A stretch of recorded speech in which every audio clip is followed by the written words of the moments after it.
Welcome to Live Your Best Midlife. I'm your host, Jill Lewis. Join me for inspiring pep talks and expert interviews as we explore staying active, feeling great, and embracing midlife adventures. Whether you're an empty nester, a pickleball enthusiast, or just ready to rediscover your vibrant self, this podcast is for you. Let's make our mid-years our best years. Now, on to the show. Hey there, and welcome back to Live Your Best Midlife. I'm Jill Lewis, the host of the podcast, and today's episode is Midlife Fat Loss, Why One Size Doesn't Fit All. I've been a little triggered lately, you guys, on social media, and I'm triggered for you, actually, because of all of the mixed messaging that's out there and all these blanket statements being made. So I don't know if you've heard the buzz lately, but Dr. Stacy Sims was on the Mel Robbins podcast. Mel Robbins podcast is probably one of the top 3 podcasts on right now. She's right up there with Joe Rogan. Okay. Very popular podcast. And she made a really bold statement that women must eat when they wake up before they work out.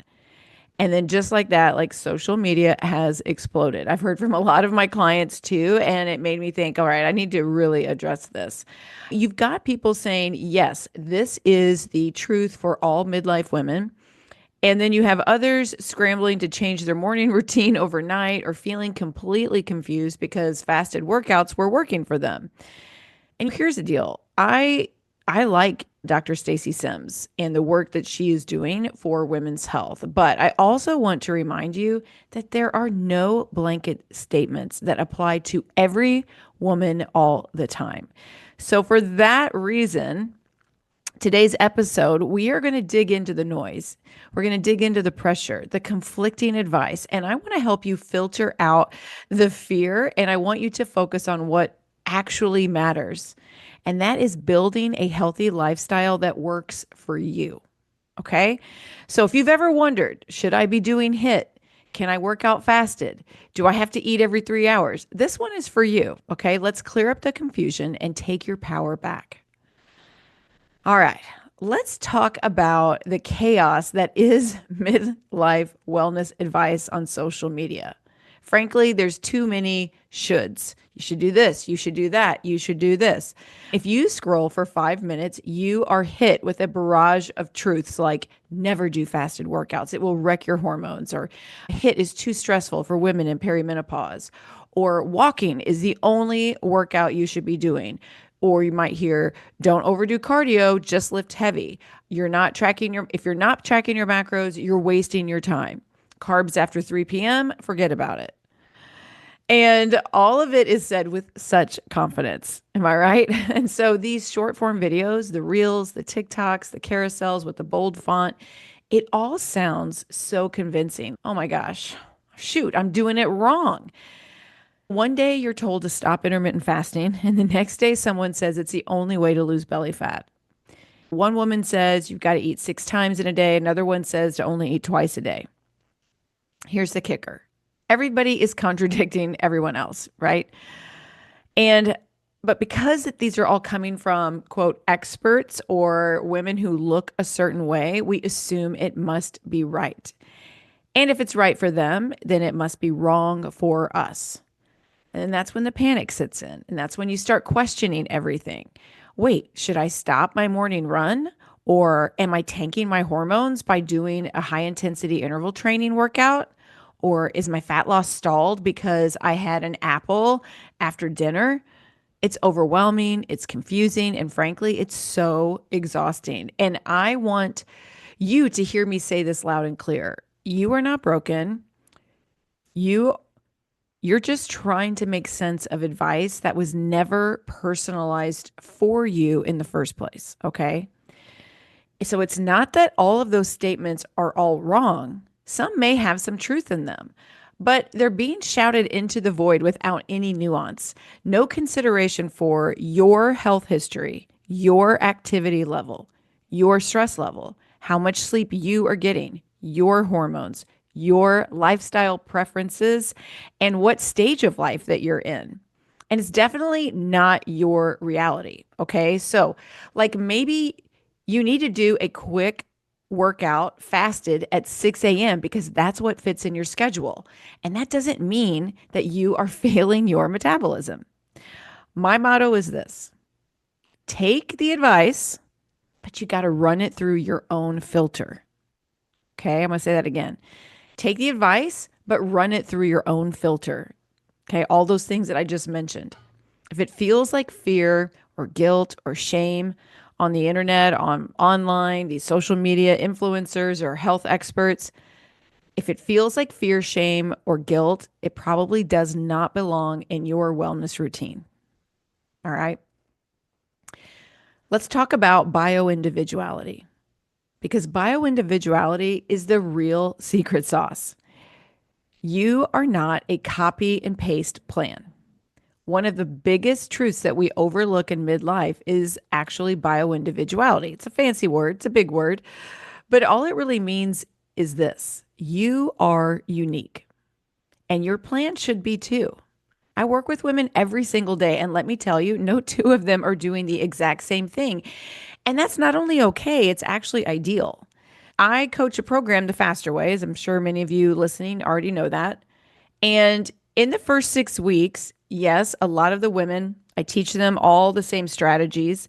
And what they will tell you, and what I say all the time is bioindividuality is real. Some of these strategies are going to work for you, and some of them won't. Some of them you're going to be like, this is the greatest thing since sliced bread. And the others are going to, you might be like, yeah, that's not really working for me. I may have women that can do 2 days of low carb. I have some women that can't. I have some women that are eating way more protein than others. I have some women that are vegan and some are not. I have some women that are working out fasted and I have some that are not. I have some women that are doing 2 HIIT workouts a week and I have some that are not. I have some that are hitting over 10,000 steps a day and I have some that are not. No two people are exactly alike. Some women are eating 3 meals a day, some are eating 2 meals a day and a couple of snacks. Like it's all different. Okay. So I want to paint a picture for you because, like I was just saying, we're all different. I have young moms in their 30s and 40s who are juggling carpool, school lunches, interrupted sleep. For them, short strength sessions during nap time or walks during soccer practice make the most sense. And guess what? That works for them. I have single moms who are on full hustle mode. They are working, they're running a household solo, they are doing their best to stay sane. Their nutrition needs and their workout windows are totally different, and we build around their capacity, not to someone else's ideal. Okay, let me say that again. We work around their capacity, not some stranger's ideal. Okay. I work with grandmothers. I've got grandmothers in their 60s, even in their 70s, who are incredibly active and want to stay strong and energized to keep up with their families. And for some, that means lifting heavier. For others, it just means daily movement, joint friendly workouts, and lots of protein. Then I've got career women. These career women, whether they're in their 20s through their 50s, climbing the corporate ladder, maybe they're teachers, I've got all kinds. They could be on Zoom calls all day. I have women that are traveling weekly for work. Some thrive on early morning workouts and structure. Others need more flexibility and focus more just on nutrition because they're just really short on time. Here's the thing. All of these women are making progress, right? For them. None of them are doing it, quote, perfectly. None of them are following the same exact meal plan or workout split. And none of them are letting social media shame them into thinking that their approach is not valid. Why? Because they have stopped outsourcing their body's wisdom to TikTok and started tuning into what works for them. So the next time you feel tempted to overhaul your entire life because one expert says never do fasted workouts, that's an example, or something else. I want you to pause and ask yourself, does this feel good to me? Is this doable long term? Does this support my current season of life? So if you're someone who feels great lifting weights after a protein-rich breakfast, amazing. But if you've been doing fasted walks or early morning workouts, and if it's working for your schedule and your mood and your results, that is valid too. There's no one right way. That's where the real magic happens, not copying someone else's journey, but in owning your own journey. If you've been curious about intermittent fasting but aren't sure where to start, or maybe you've been trying intermittent fasting but you're not sure which protocol is right for you, well, I've got just the thing. The Faster Way to Fat Loss just created a brand new intermittent fasting quiz, and it's the perfect way to find out if your fasting routine is actually working for you. In just a few quick questions, you'll discover your fasting personality and get personalized tips to maximize fat loss, energy, and overall health. No more guesswork, just clear, simple guidance to help you fast smarter. And the best part, it's totally free. So just head to the link in today's show notes to take the quiz now. Trust me, you don't want to miss this. Go take the quiz and let's make intermittent fasting work for you.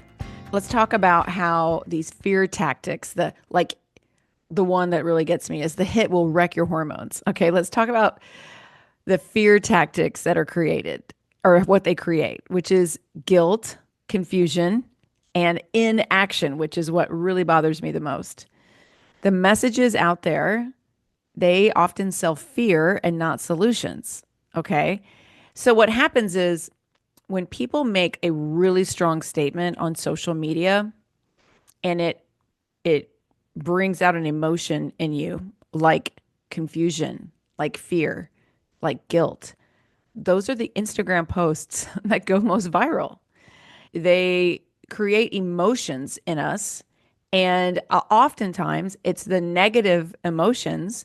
Those are the reels that get the most action. They get the most plays. They get the most views. They're the ones that go viral. They get the most people talking.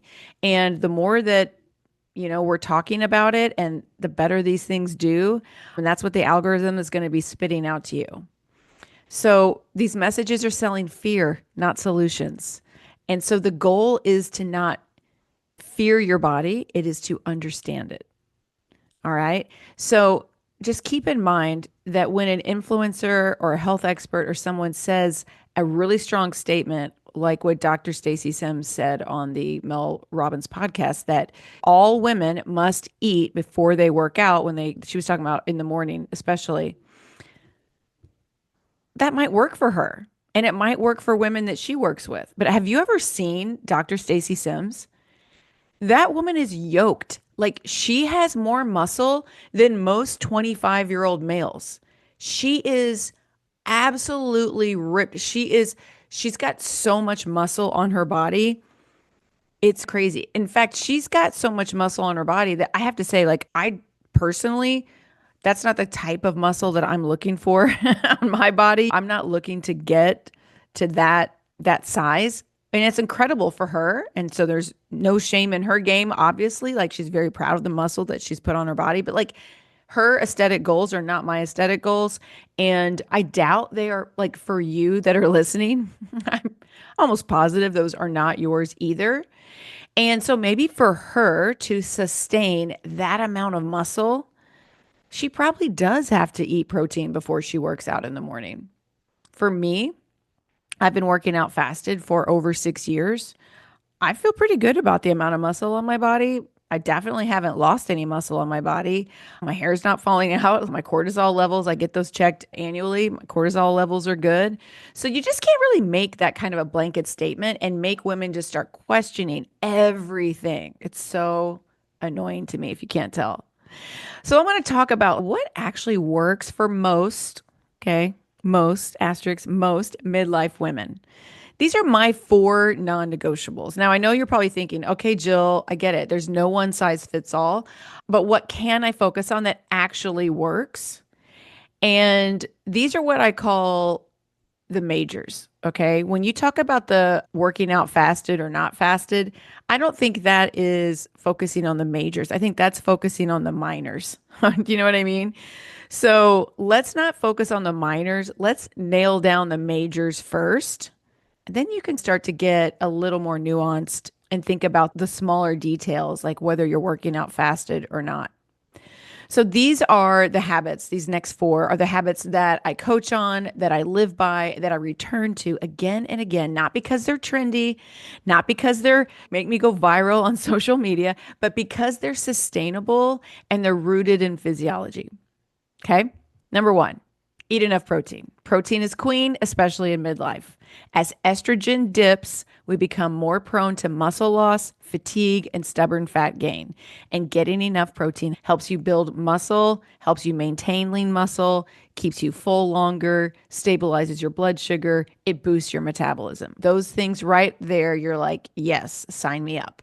So again, not about perfection. Nothing I do is about perfection. It's about progress. If you start tracking your food and you realize you're only getting 40 to 60 grams of protein a day, we got to start to nudge that number up. Okay.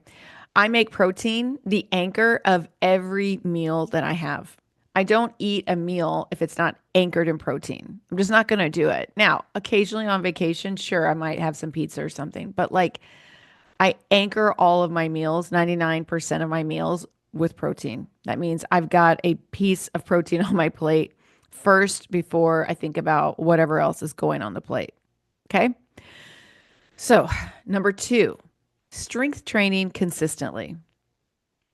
Now, I don't do this for punishment, and I actually don't even do this for weight loss alone, but I do it because it helps me age well. Strength training helps improve insulin sensitivity, reduces belly fat, it strengthens your bones and your joints, and it improves your posture and your confidence. The best part, it doesn't mean barbells and boot camps. You can just do 3 days a week with dumbbells at your house. That would be incredibly powerful. Okay. If you're short on time, you're like, I don't have 30 minutes on a Wednesday. Just focus on compound moves for 15 minutes where you're going to do squats, lunges, push-ups, and rows. Okay. So we've got protein, we've got strength training. Number three, remember, these are my four, the core four. Let's call them the core four. Number three is sleep and stress matter as much as workouts. So if you're under eating, you're over exercising, and you're sleeping like garbage, you're just spinning your wheels. Midlife hormones are sensitive to stress. Cortisol gets cranky. Belly fat becomes stubborn. What a time. Sometimes the best thing that you can do for your body is to take a rest day, to say no and go to bed earlier. If you're feeling stuck, my suggestion, don't add more hustle, add more recovery. I know that doesn't that seem so counterintuitive? But for real, just go for a walk. Try breath work, the box breathing. We've talked about that before on the podcast. Magnesium glycinate's what I take at night, but magnesium at night, or a calming wind down routine. Your fat loss journey depends on your nervous system, not just your calorie count. Okay? Say that again. Your fat loss journey depends on your nervous system, not just your calorie count. And number four of my core four is to fuel, don't starve. Restriction isn't the flex that it used to be. Midlife bodies actually need nourishment, not constant deprivation. When you undereat, especially carbohydrates, your body thinks it's in crisis. That slows your metabolism, it tanks your energy, and it creates more cravings.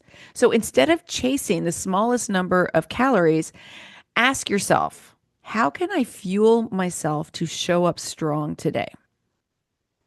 Imagine what that would do to your mindset. Talking about calming your nervous system. Instead of just constantly be trying to think about how can I eat the smallest number of calories, you ask, how can I fuel myself to show up strong today? You might be surprised how much easier fat loss becomes when your body isn't constantly running on empty. So these four things, like I said, they may not be viral, but they work. And they're what I come back to with every client. They're what I come back to with myself. There's no gimmicks. There's no extremes.